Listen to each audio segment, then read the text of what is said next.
Hello everyone, welcome to Gate Academy and also welcome to the series of most predictable questions that can be asked in the 2023 जो कौन set कर रहा है? IIT Kanpur set कर रहा है। तो हमारा इस पूरे सीरीज में ऑब्जेक्टिव क्या है कि हर एक कॉन्सेप्ट को टच करना थ्रू द क्वेश्चन। जितने भी कॉन्सेप्ट जिस पे बेस्ड गेट जो है वो क्वेश्चन अराइज कर सकता है उन सारे कॉन्सेप्ट को टच करना किसके थ्रू? क्वेश्चन के थ्रू।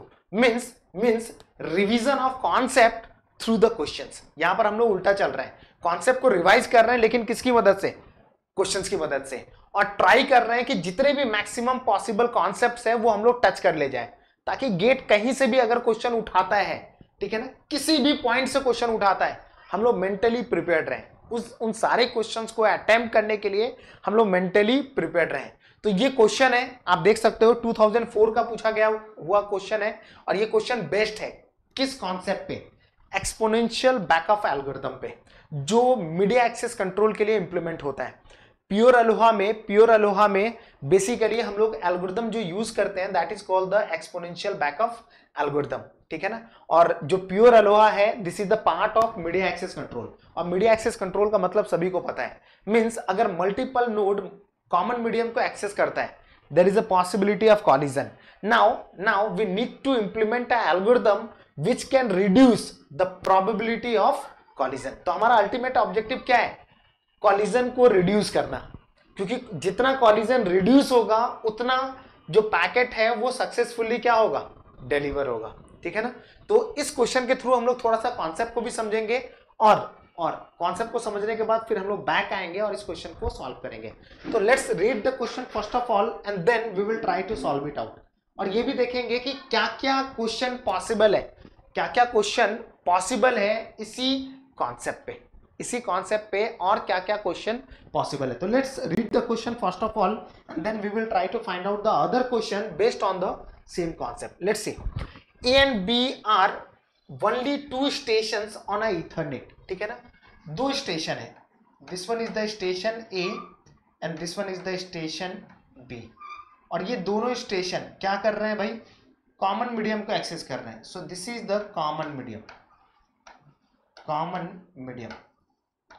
का मतलब क्या हो गया कि ये दोनों स्टेशन कोई भी पैकेट अगर ट्रांसमिट करता है तो वो पैकेट का जो पाथ होगा वो यही होगा, इसीलिए हम लोग इसको बोल रहे हैं कॉमन मीडियम। और you can say the common path means packet का जो मूवमेंट का पाथ होगा ये यही होगा दोनों के केस में, ठीक है ना। अगर मूवमेंट का पाथ सेम है तो यहां पर पॉसिबिलिटी है, क्या पॉसिबिलिटी है कि ये दोनों packet at the same time पहुंच रहा है और यहां पर क्या हो रहा है?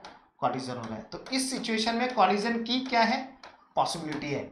और एक्सपोनेंशियल बैकऑफ एल्गोरिथम जो दिया गया वो क्यों दिया गया? इसी कॉलिजन को रिड्यूस करने के लिए। Exponential backoff algorithm basically used to reduce the probability of collision. Okay, let's read the question ahead. Okay, चलिए, each has a steady queue of frame to send. दोनों नोड के पास, ठीक है ना, बहुत सारे फ्रेम्स हैं जो वो सेंड करना चाह रहे हैं, ठीक है। Both A and B attempt to transmit a frame, collide and A wins the first back-off race। इस स्टेटमेंट को ध्यान से समझना है। क्या दिया हुआ है? पहला स्टेटमेंट क्या दिया हुआ है कि दोनों नोड A और B, ठीक है ना, ट्रांसमिट करने की कोशिश की, किसको? फ्रेम को। क्या हुआ? कॉलिजन हुआ। और कॉलिजन के जस्ट बाद क्या हुआ? A wins the first back-off race। Means दो नोड ने फ्रेम को ट्रांसमिट करने की कोशिश की और दोनों का फ्रेम क्या हुआ? कॉमन मीडियम में कोलाइड किया। उसके बाद, ठीक है ना, जब नेक्स्ट टाइम दोनों ट्रांसमिट कर रहे हैं तो ए का जो फ्रेम है वो सक्सेसफुली डेस्टिनेशन को क्या हो रहा है? डिलीवर हो रहा है। इस सिचुएशन में हम लोग क्या बोलते हैं? ए wins the first backoff race. मतलब एक रेस चल रहा है दो नोड के बीच में कि मीडियम को सक्सेसफुली कौन एक्सेस करेगा। सक्सेसफुली एक्सेस करने का मतलब क्या है? Without any collision. तो पहले अटेम्प्ट में दोनों ने ट्राई किया, दोनों का फ्रेम कोलाइड किया। उसके बाद क्या हुआ कि नोड ए का जो फ्रेम है वो सक्सेसफुली डिलीवर हो गया। It means A wins the first backoff race, ठीक है। चलिए at the end of this successful transmission by A का सक्सेसफुल ट्रांसमिशन होने के बाद, अगेन ये मेंशन भी कर दिया गया है, ए के सक्सेसफुल ट्रांसमिशन के बाद what does it mean? A wins first backoff race, इसका सिंपल सा मीनिंग है कि ए के सक्सेसफुल ट्रांसमिशन के बाद फिर से क्या हुआ, दोनों node A and B attempt to transmit and collide, दोनों नोड ने फिर से अटेम्प्ट लिया ट्रांसमिट करने का, ठीक है ना, और फिर से क्या हुआ, कॉलिजन हुआ। अब क्वेश्चन क्या पूछा जा रहा है, probability that A wins second backup race. अब दूसरा बैकअप रेस जीतने का प्रोबेबिलिटी क्या होगा with respect to the node A, ठीक है ना, with respect to the node A. अब इसी में क्वेश्चंस के और क्या क्या वेरिएशंस हो सकते हैं, सी पहला वेरिएशन, ठीक है ना, सी टू नोड और you can say the station, two node A and B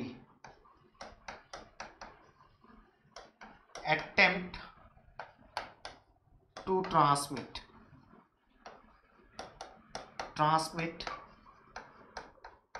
their frame and collide k times,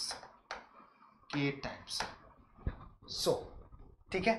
now दो नोड है ए और बी है, दोनों ने लाइक अपने फ्रेम को ट्रांसमिट करने की कोशिश की और कोलाइड हुआ, और ऐसा कितने बार हुआ, के टाइम्स हुआ। ऐसा कितने बार, लाइक पहली बार ए और बी ने अटेम्प्ट लिया सेंड करने का, कॉलिजन हुआ, फिर दूसरे बार अटेम्प्ट लिया, फिर कॉलिजन हुआ, तीसरे बार अटेम्प्ट लिया, फिर कॉलिजन हुआ, ऐसे कितने बार कॉलिजन हुआ है, के टाइम्स, ठीक है, k times. Then what is the probability of collision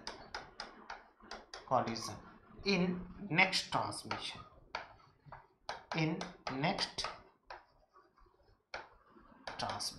ठीक है।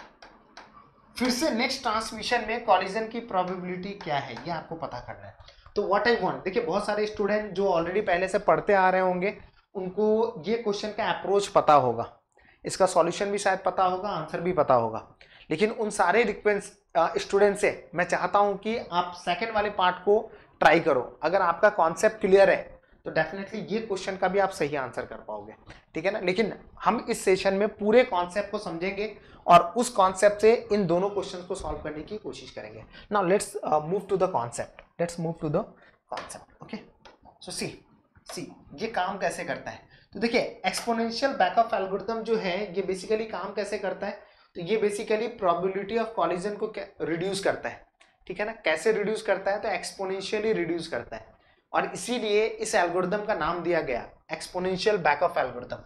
तो देखिए सबसे पहले ये भी समझना जरूरी है कि why we are using the name exponential backoff algorithm,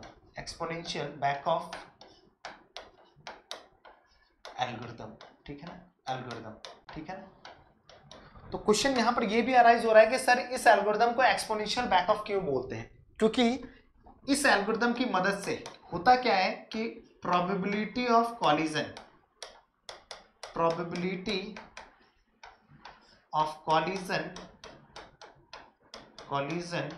is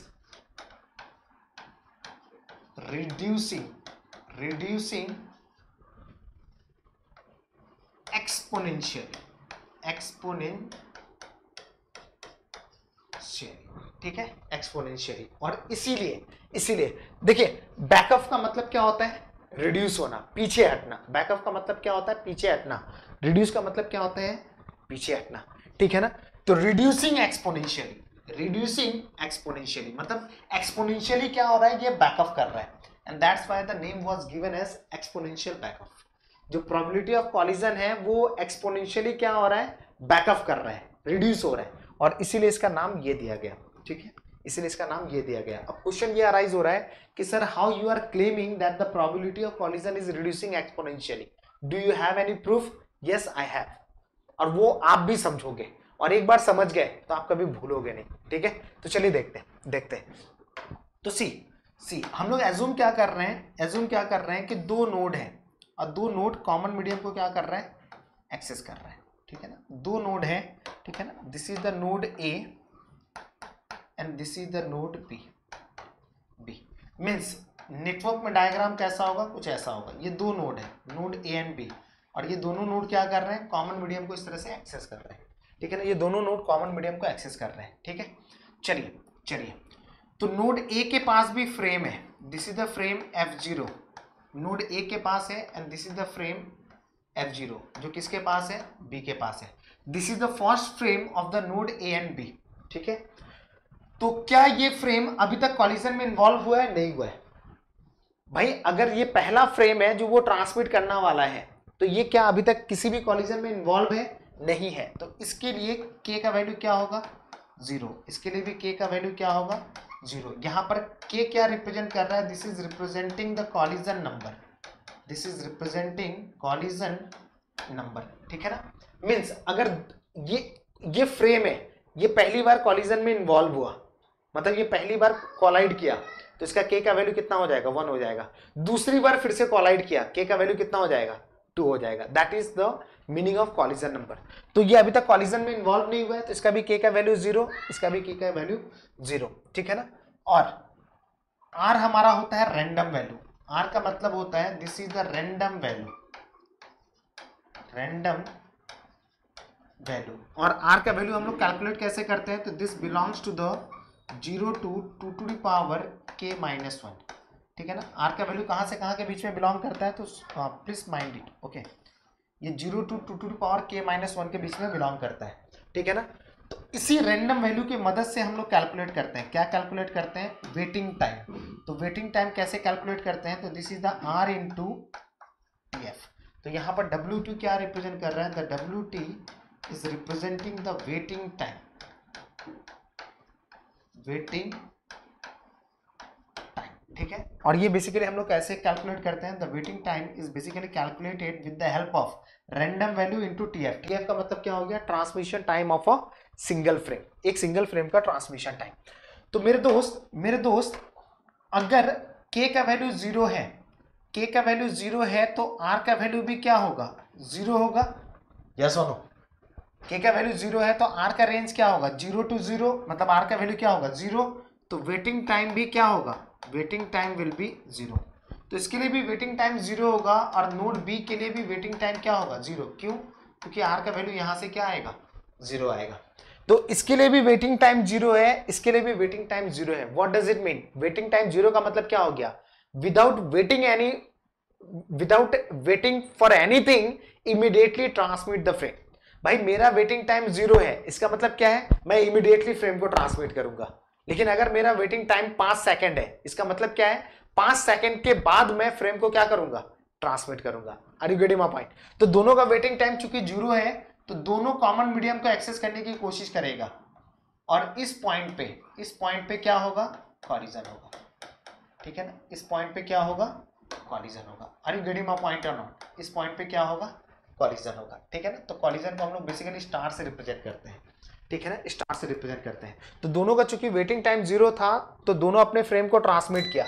यहां से भी इसका फ्रेम ट्रांसमिट हुआ है F0, ठीक है ना, और यहां से इसका फ्रेम ये ट्रांसमिट हुआ है, और यहां से नोड बी का फ्रेम ट्रांसमिट हुआ है F0, ठीक है ना। और ये दोनों किस में इन्वॉल्व हो रहे हैं, कॉलिजन में। तो कॉलिजन के बाद नोड ए के फ्रेम का कॉलिजन नंबर क्या हो जाएगा, 1। इसका भी कॉलिजन नंबर क्या हो जाएगा, 1, ठीक है ना। तो अब देखते हैं आफ्टर फर्स्ट कॉलिजन, ठीक है। पहले कॉलिजन के बाद समझना, आफ्टर दी फर्स्ट कॉलिजन, पहले कॉलिजन के बाद क्या सिनेरियो होगा, इसको थोड़ा समझना है। पहले कॉलिजन के बाद सिनेरियो क्या होगा नोड ए एंड बी पे, इसको थोड़ा सा समझना है। This is the node A and this is the node B, ठीक है ना। तो फर्स्ट कॉलिजन के बाद अब ये जो फ्रेम है F0, ये भी कॉलिजन में इन्वॉल्व है। ये जो नोड है, ये जो फ्रेम है F0, ये भी कॉलिजन में इन्वॉल्व है। कितने बार कॉलिजन हुआ है, 1 बार। यहाँ पर भी k का वैल्यू क्या होगा, 1 होगा, ठीक है ना। तो k का वैल्यू अगर 1 है, तो r का वैल्यू क्या होगा, 0 to 1, और यहाँ पर भी r का वैल्यू क्या होगा, 0 to 1। और मुझे पता है कि वेटिंग टाइम हम लोग कैसे कैलकुलेट करते हैं। Waiting time basically depends upon the random value selected. Waiting time मेरे दोस्त किस पे डिपेंड करता है, तो जो भी रैंडम वैल्यू आप सेलेक्ट कर रहे हो उसी पे वेटिंग टाइम डिपेंड करता है। तो दोनों पे वेटिंग टाइम क्या क्या पॉसिबल है उसी का कैलकुलेशन, क्योंकि यहां पर वेटिंग टाइम अल्टीमेटली किस पे डिपेंड कर रहा है, रैंडम वैल्यू पे। तो दोनों का रैंडम वैल्यू क्या सेलेक्ट हो रहा है उस पे अल्टीमेटली वेटिंग टाइम क्या होगा डिपेंड करेगा। तो सी क्या क्या पॉसिबल है, रैंडम वैल्यू के सिलेक्शन का क्या क्या पॉसिबल है। तो this is the random value selected by node A and the random value selected by node B. क्या क्या सिलेक्शन पॉसिबल है भाई, तो दोनों 0 0 सेलेक्ट कर लेगा, ये होगा 0 1 1 0 एंड 1 1। चार पॉसिबिलिटी है, चार कॉम्बिनेशन पॉसिबल है, यस और नो, चार कॉम्बिनेशन पॉसिबल है।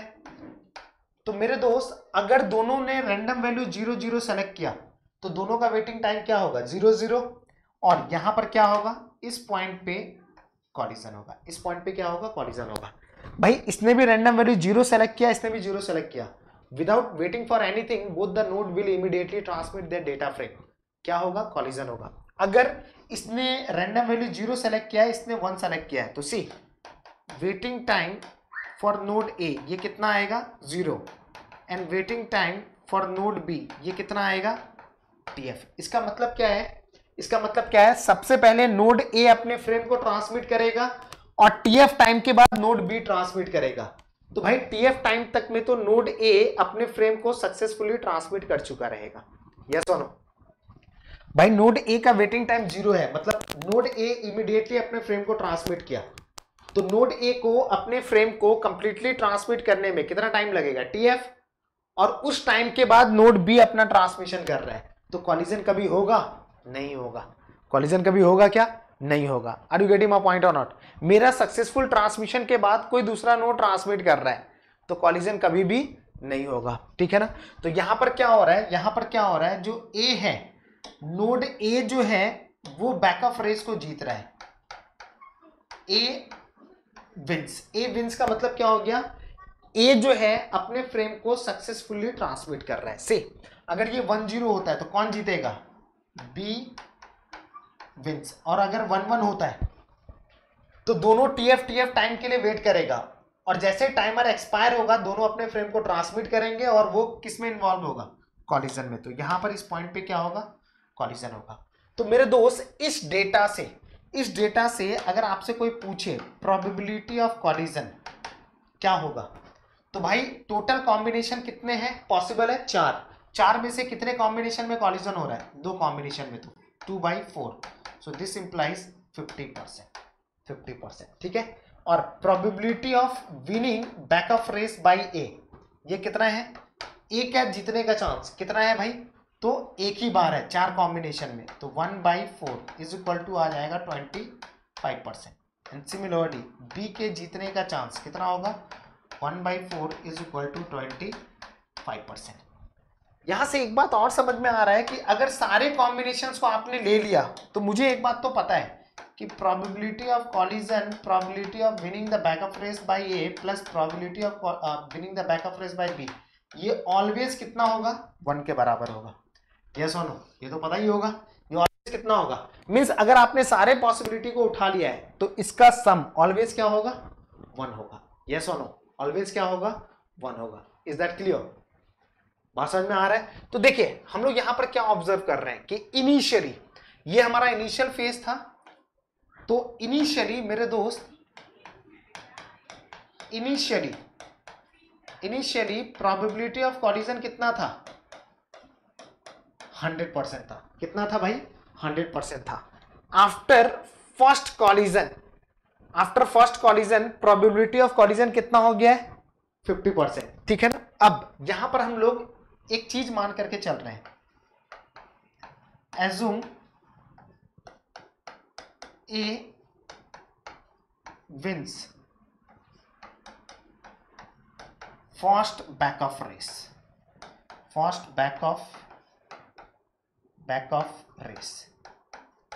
ए क्या हुआ, पहला बैकऑफ रेस को जीता, मींस ए जो है वो अपने फ्रेम को, ठीक है ना, ए जो है वो अपने फ्रेम को सक्सेसफुली ट्रांसमिट कर दिया। तो क्या होगा इस सिचुएशन में, क्या होगा इस बात को समझते हैं, इस सिचुएशन में क्या होगा इस बात को समझते हैं। This is the node A and this is the node B. तो ए ने क्या किया, अपने पहले फ्रेम को सक्सेसफुली ट्रांसमिट कर दिया। तो भाई मेरे नोड ए के पास क्या एक ही फ्रेम था, नहीं ना, भाई नोड, किसी भी नोड के पास सीक्वेंस ऑफ फ्रेम होते हैं F0, F1, similarly F2 and so on. तो A wins first backoff race का मतलब क्या हो गया, इस फ्रेम को नोड A ने सक्सेसफुली ट्रांसमिट कर दिया, मतलब ये डेस्टिनेशन को सक्सेसफुली क्या हो चुका है, डिलीवर हो चुका है। तो पहला फ्रेम अगर सक्सेसफुली डिलीवर हो गया है तो स्टडी क्यू में दूसरा फ्रेम क्या होगा, F1, और B के पास अभी भी कौन सा फ्रेम है, F0, ठीक है ना, B के पास अभी भी कौन सा फ्रेम है, F0। Now my dear friends, ये फ्रेश फ्रेम है, ये एक नया फ्रेम है जो अब A सेंड करना चाह रहा है, तो इसका K का वैल्यू क्या होगा, 0 होगा, यस और नो, क्योंकि अभी तक ये फ्रेम तो कॉलिजन में इन्वॉल्व नहीं हुआ है, ठीक है ना। लेकिन ये वैसा फ्रेम है जो एक बार पहले कॉलिजन में इन्वॉल्व हो चुका है, तो इसका K का वैल्यू कितना है, 1 है, K का वैल्यू कितना है, 1 है, ठीक है। तो assume node A wins the first backoff race, ठीक है। तो अब A के फर्स्ट बैकअप रेस के जीतने के बाद this is the situation. Now what happened, again node A and B try to transmit their data frame and again they involve in collision, ठीक है ना। अब यहां पर हम लोग क्या मान करके चल रहे हैं कि दोनों नोड A and B ने अपने फ्रेम को ट्रांसमिट करने की कोशिश की और फिर से क्या हुआ है, कॉलिजन हुआ है, फिर से क्या हुआ है, कॉलिजन हुआ है। तो अगर फिर से कॉलिजन हुआ है तो नोड A के फ्रेम का कॉलिजन नंबर क्या होगा, 1, कॉलिजन नंबर क्या होगा, 1। लेकिन नोड B के फ्रेम का कॉलिजन नंबर क्या होगा मेरे दोस्त, 2 होगा ना, क्योंकि क्या हुआ है कि फिर से नोड A ने अपने फ्रेम को ट्रांसमिट किया, कौन से फ्रेम को, नोड A ने जो फ्रेम ट्रांसमिट किया है this is the frame number F1, और नोड B ने जो फ्रेम ट्रांसमिट किया है this is the frame number F0, this is the frame number F0। और फिर से ये दोनों किस में इन्वॉल्व हो रहा है, कॉलिजन में। तो ये पहली बार कॉलिजन में इन्वॉल्व हो रहा है, K का वैल्यू 1, ये दूसरी बार कॉलिजन में इन्वॉल्व हो रहा है, K का वैल्यू 2, ठीक है ना। तो यहां से K का वैल्यू कितना आ रहा है, 0, सॉरी, अब नेक्स्ट टाइम में, ठीक है ना, आफ्टर कॉलिजन, ठीक है ना, आफ्टर यू कैन से सेकेंड कॉलिजन, यहां पर K का वैल्यू कितना होगा, 1, और यहां पर K का वैल्यू कितना होगा, 2। तो K का वैल्यू 1 है, मतलब random value belongs to 0 to 1, और यहां पर random value belongs to 0 to 3। अब नोड A और B के बीच में क्या क्या रैंडम वैल्यू का सिलेक्शन पॉसिबल है, random value selected bye A and B, क्या क्या पॉसिबल है भाई, तो 0 0 0 1 0 2 0 3, और क्या पॉसिबल है, 1 0 1 1 1 2 एंड 1 3। 8 कॉम्बिनेशन पॉसिबल है, क्योंकि इसमें 2 एलिमेंट है, इसमें 4 एलिमेंट है, तो टोटल ऑर्डर पेयर कितने बनेंगे, 2 × 4 = 8, ठीक है ना। अब यहां पर देखना कॉलिजन कहां पॉसिबल है, एक तो यहां पर कॉलिजन पॉसिबल है, दूसरा यहां पर कॉलिजन पॉसिबल है, ठीक है ना, 2 जगह कॉलिजन पॉसिबल है। यहां पर बैकअप रेस कौन जीतेगा, A जीतेगा, यहां पर भी कौन जीतेगा, A जीतेगा, यहां पर भी कौन जीतेगा, A जीतेगा, यहां पर कौन जीतेगा, ठीक है ना, यहां पर कौन जीतेगा, B जीतेगा, यहां पर A और यहां पर A। भाई जिसका वेटिंग टाइम कम होगा वही बैकअप रेस जीतेगा। तो ये हमारा बैकअप रेस A कितने पोजीशन में जीत रहा है, 5 पोजीशन में। तो इस सिचुएशन में मेरे दोस्त, इस सिचुएशन में हम लोग क्या देख रहे हैं कि प्रोबेबिलिटी ऑफ कॉलिजन कितना आ रहा है, 2 बार कॉलाइड हो रहा है, out of how many combinations, 8 combination. तो दिस इंप्लाइज 1/4, दिस इंप्लाइज 25%, ठीक है। And probability of winning the backup race by A, this is the 5/8। भाई कितने बार जीतने का चांस है, 5 बार, तो 5/8, and this is the 62.5%। and probability of winning the backup race by B, this is the 1/8, and this is the 12.5%। yes or no। अब इन तीनों का सम always क्या होना चाहिए, इन तीनों का सम मेरे दोस्त ऑलवेज कितना होना चाहिए, 1 होना चाहिए, ऑलवेज कितना होना चाहिए, 1 होना चाहिए, ठीक है ना। इन तीनों का सम ऑलवेज कितना होना चाहिए, 1 होना चाहिए, ठीक है, ऑलवेज 1 होना चाहिए, जो कि आ भी रहा है, ठीक है। तो इसी डिस्कशन में पहले वाले क्वेश्चन का आंसर छुपा हुआ है, ठीक है ना भाई, उसी को तो मैंने फॉलो किया ना according to the question. Let's see इस क्वेश्चन में क्या बोला जा रहा है, A wins the first backoff race. पहली बार में क्या हुआ, A पहले बैकअप रेस को जीता, तो मैंने यहां पर लिया है assume A wins the first backoff race, तो फर्स्ट बैकअप रेस के जीतने के बाद F1 के लिए K का वैल्यू 0 है, यहां पर F0 के लिए K का वैल्यू 1 है। उसके बाद क्वेश्चन में क्या कहा जा रहा है, क्वेश्चन में कहा जा रहा है at the end of successful transmission both A and B attempt to transmit and collide, ठीक है ना। तो A के सक्सेसफुल ट्रांसमिशन होने के बाद, A के सक्सेसफुल ट्रांसमिशन होने के बाद what does it mean, A के पास कौन सा फ्रेम था भाई, F0, और ये F0 क्या हो गया है, सक्सेसफुली ट्रांसमिट हो गया है, सक्सेसफुली क्या हो गया है, ट्रांसमिट हो गया है, ट्रांसमिट हो गया है। तो अब A के पास दूसरा फ्रेम कौन सा रहेगा, F1। तो A के सक्सेसफुल ट्रांसमिशन के बाद, मतलब F0 के सक्सेसफुल ट्रांसमिशन के बाद दोनों A और B ने ट्रांसमिट किया और कोलाइड हुआ, तो A कौन सा फ्रेम को ट्रांसमिट करेगा, F1, और B अभी भी कौन से को ट्रांसमिट करेगा, F0। ये दोनों को ट्रांसमिट कर रहे हैं और फिर से क्या हो रहा है, कॉलिजन हो रहा है। तो यहां पर K का वैल्यू 1 होगा, F1 के करस्पॉन्डिंग 2 होगा, F0 के करस्पॉन्डिंग। Is that clear. तो यहां पर वही मैंने लिया है 1 एंड 2, तो इसका रैंडम वैल्यू, इसका रैंडम वैल्यू सेलेक्ट हो गया। अब क्वेश्चन में क्या पूछा जा रहा है, the probability that A wins second backup race. तो दूसरा बैकअप रेस को जीतने का प्रोबेबिलिटी किसके थ्रू, ए के थ्रू, कितना होगा, तो दिस वन। तो सेकंड बैकअप रेस मतलब कि नेक्स्ट ट्रांसमिशन में, this is the probability to win the backup race in the next transmission, और you can say the second backup race. पहले बैकअप रेस में लाइक क्या हुआ था, ए विंस किया था। अब ये दूसरे बैकअप रेस में, या आप बोल सकते हो नेक्स्ट ट्रांसमिशन में ए के जीतने का चांस कितना है, 62.5%। या अगर इसी क्वेश्चन में पूछा जाता बी के जीतने का चांस कितना है, तो 12.5%। या इसी क्वेश्चन में पूछा जाता what is the probability of collision, you can answer the 25%। Yes और नो, बात समझ में आ रहा है। तो अगर इस क्वेश्चन को सिंपली आंसर करने का बात रहा तो आप सिंपली क्या आंसर कर सकते हो, B will be the right answer, option B is the right answer. लेकिन अब इस क्वेश्चन से, मतलब इस कॉन्सेप्ट से कुछ कंक्लूड कर रहे हैं। तो मेरे दोस्त इनिशियली प्रोबेबिलिटी ऑफ कॉलिजन कितना था, 100% था, ठीक है ना। पहले कॉलिजन के बाद प्रोबेबिलिटी ऑफ कॉलिजन कितना हो गया, 50%, ठीक है ना। तो ये हमारा सिचुएशन था कब, initially this was the situation, ठीक है ना। After first collision, after first collision probability of collision कितना हो गया, 50%। And after second collision probability of collision कितना हो गया मेरे दोस्त, 25%। तो व्हाट वी आर ऑब्जर्विंग, हम लोग क्या ऑब्जर्व कर रहे हैं, जो प्रोबेबिलिटी ऑफ कॉलिजन है, ठीक है ना, ये रिड्यूस कर रहा है। कैसे रिड्यूस कर रहा है, exponentially. Suppose this is the value x, तो नेक्स्ट अटेम्प्ट में ये क्या हो गया है, x/2। नेक्स्ट अटेम्प्ट में ये क्या हो गया है, x/2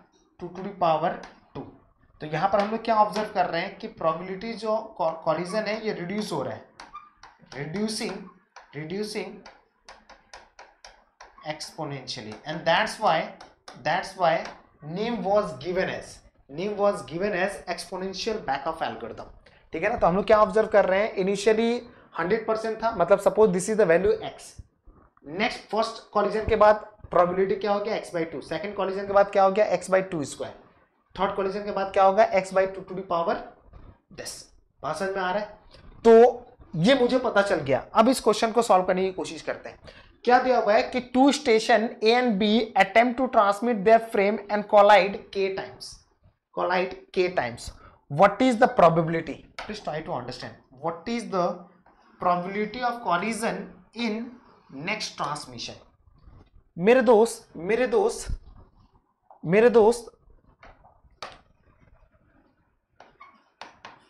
आफ्टर फर्स्ट कॉलिजन, ठीक है ना, फर्स्ट कॉलिजन के बाद प्रोबेबिलिटी ऑफ कॉलिजन ये कितना होगा। देखिए इनिशियली मुझे तो पता है,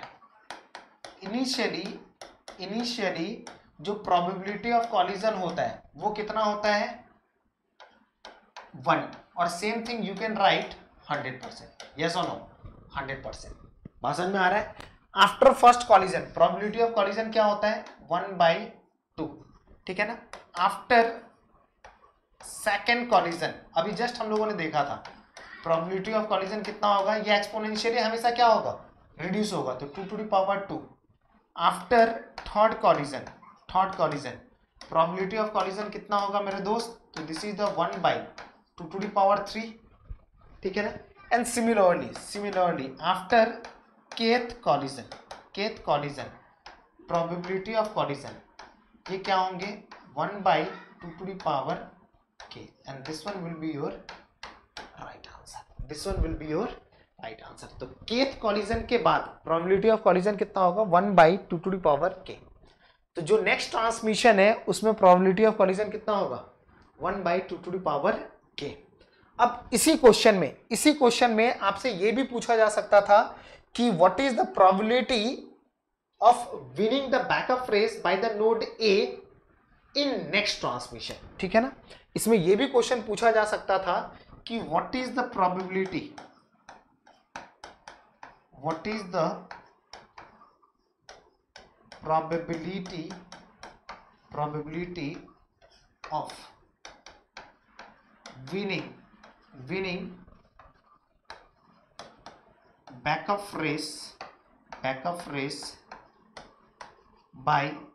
of winning backup race by node A in next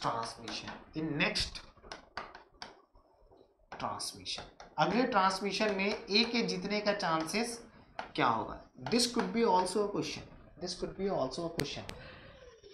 मेरे दोस्त देखिए पहले कॉलिजन के बाद समझना जो मैं बताना चाह रहा हूं उसको ध्यान से समझना, ठीक है। तो सी दो नोड है, this is the node A and this is the node B. Initially k का वैल्यू यहाँ पर भी 0 था और यहाँ पर भी 0 था। फर्स्ट कॉलिजन के बाद यहाँ पर के का वैल्यू 1 होगा, यहाँ पर भी के का वैल्यू कितना होगा 1 होगा। दूसरे कॉलिजन के बाद यहाँ पर के का वैल्यू 2 होगा, यहाँ पर भी के का वैल्यू 2 होगा। तीसरे कॉलिजन के बाद यहाँ पर के का वैल्यू 3 होगा और यहाँ पर के का वैल्यू भी 3 होगा।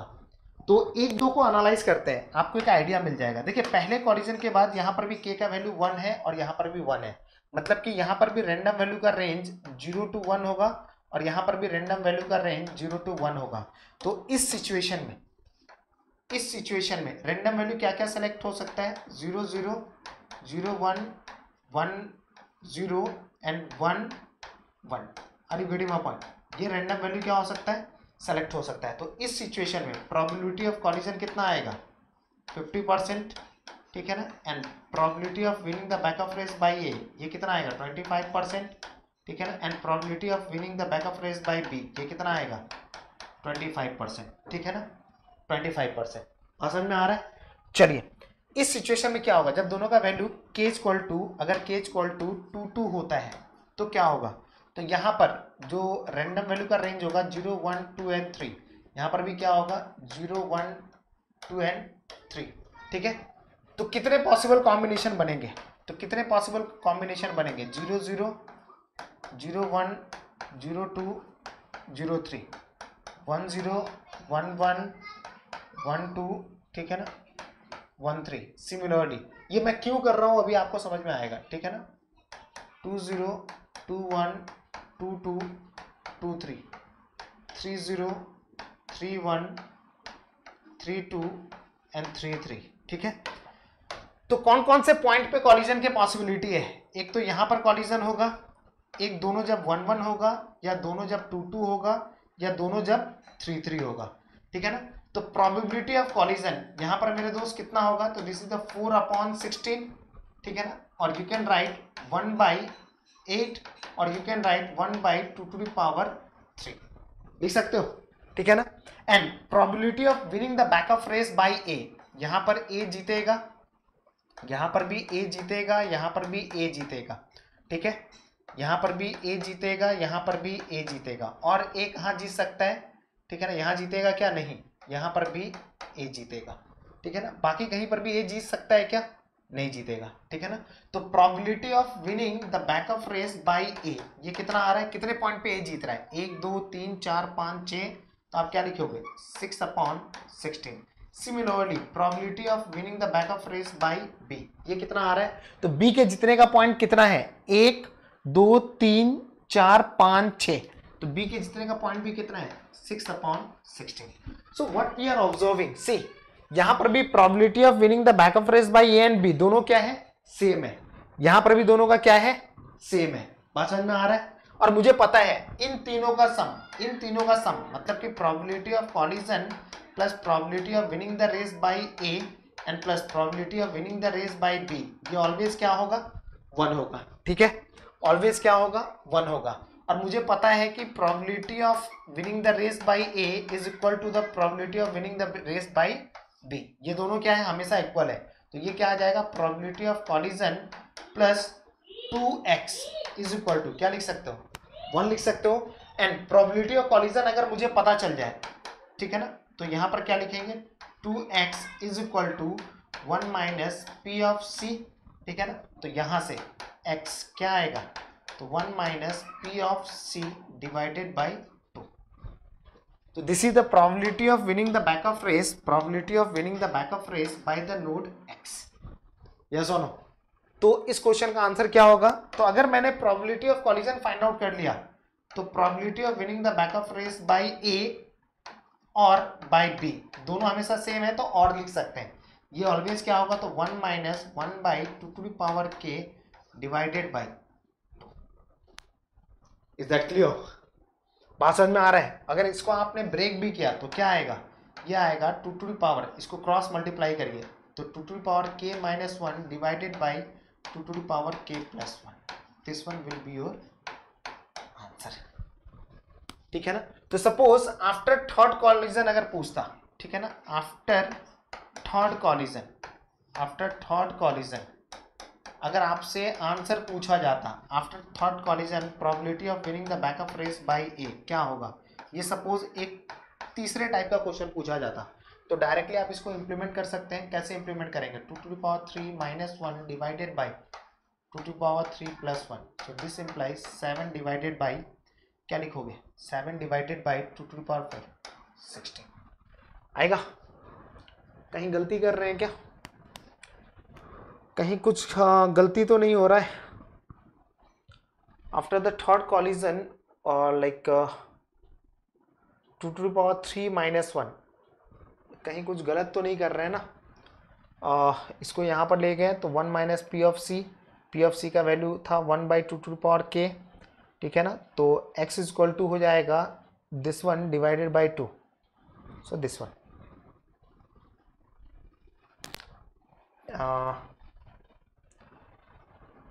सही जा रहे हैं या नहीं, ये हमें बेसिकली देखना है। तो ये हो गया 2 to power k minus 1, 2 to power के को नीचे लाएंगे तो ये हो जाएगा 2 टू पावर के प्लस 1। तो 2 टू पावर के प्लस 1 का मतलब हो गया, ठीक है ना, ये 7 डिवाइडेड बाई 16। और इक्वेशन से हमारा क्या आ रहा था, ठीक है ना, लाइक फैक्ट पे हम लोग काम कर रहे थे तो प्रोबेबिलिटी ऑफ कॉलिजन कितना आ रहा था 6/16। कितने जगह आ रहा था 1 2 3 4 5 6, तो 6 6 12 4 जगह कॉलिजन आ रहा था, 4 जगह हमारा कॉलिजन आ रहा था। 6 डिवाइडेड बाई 16 आना चाहिए था ना। 6 divided by probability of winning the back of race by a, it should be 6 divided by 16, ठीक है ना। लेकिन हमारे इस सिचुएशन में क्या आ रहा है 7 divided by 16 means somewhere we are doing the mistake. कहीं पर हम लोग क्या कर रहे हैं मेरे दोस्त, गलती कर रहे हैं। उस गलती को भी आइडेंटिफाई करना है, उस गलती को भी क्या करना है आइडेंटिफाई करना है। लाइक इन दोनों को अगर मैंने ऐड किया तो this one is the 2x, क्योंकि हमेशा सेम आ रहा है, दोनों का वैल्यू सेम आ रहा है, ठीक है ना। तो इसको उधर ले जाएंगे तो कर तो सही रहे हैं भाई, तो मिस्टेक कहाँ हो रहा है, मिस्टेक कहाँ हो रहा है। k का वैल्यू अगर मैंने आफ्टर थर्ड कॉलिजन अगर हमने पता किया तो 2 टू पावर 3 माइनस 1, ठीक है ना, divided by 2 to power 3 plus 1। So according to the real parameter this should be 6/16, this should be 6/16। According to the real parameter ये कितना आना चाहिए था 6/16, ना कि ये आना चाहिए था। तो बेसिकली हमें इधर पता करना है कि हम लोग मिस्टेक कहाँ कर रहे हैं, हम लोग मिस्टेक कहाँ कर रहे हैं, ठीक है ना। तो मैं चाहूंगा कि इस पर्टिकुलर पॉइंट पे हम लोग कहाँ मिस्टेक कर रहे हैं आप इसको एक बार आइडेंटिफाई करने की कोशिश करिए। अदरवाइज इसके अलावा जितना भी चीजें हम लोगों ने सीखा है समझा है, ठीक है ना, आई होप वो सारा पॉइंट वो सारा कॉन्सेप्ट आपका क्लियर हो गया होगा। और एक्सपोनेंशियल बैकअप एल्गोरिथम से किसी भी तरह का क्वेश्चन अगर गेट आपके सामने रखता है, you will be fully prepared to solve all the problems related with the exponential backoff algorithm. तो ये मैं एक टास्क आपके ऊपर छोड़ रहा हूं, मैं चाहता हूं कि आप इस पे सोचो कि स्टेप बाय स्टेप कैलकुलेशन में हम लोगों ने गलती कहां करी है, और अगर आपके पास कोई भी सॉल्यूशन आता है तो आप मुझे टेलीग्राम में शेयर कर सकते हैं. You can share with me in Telegram, that is the 9264954515. Otherwise मैं तो बताऊंगा ही.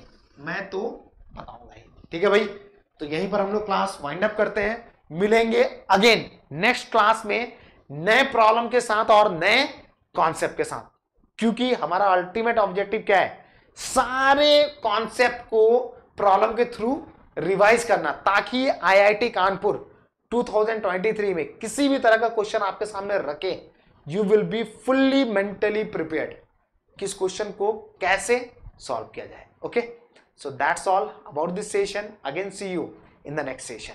लेकिन जाने से पहले एक बार फिर से बोलूंगा, अगर आप सेशन को रियली एंजॉय कर रहे हैं, मजा आ रहा है, तो सेशन को लाइक करना मत भूलना, अपने कमेंट्स को डालना मत भूलना, and if you are new in this platform then never forget to subscribe this channel. Okay, so bye, जय हिंद, सी यू टुमारो, बाय.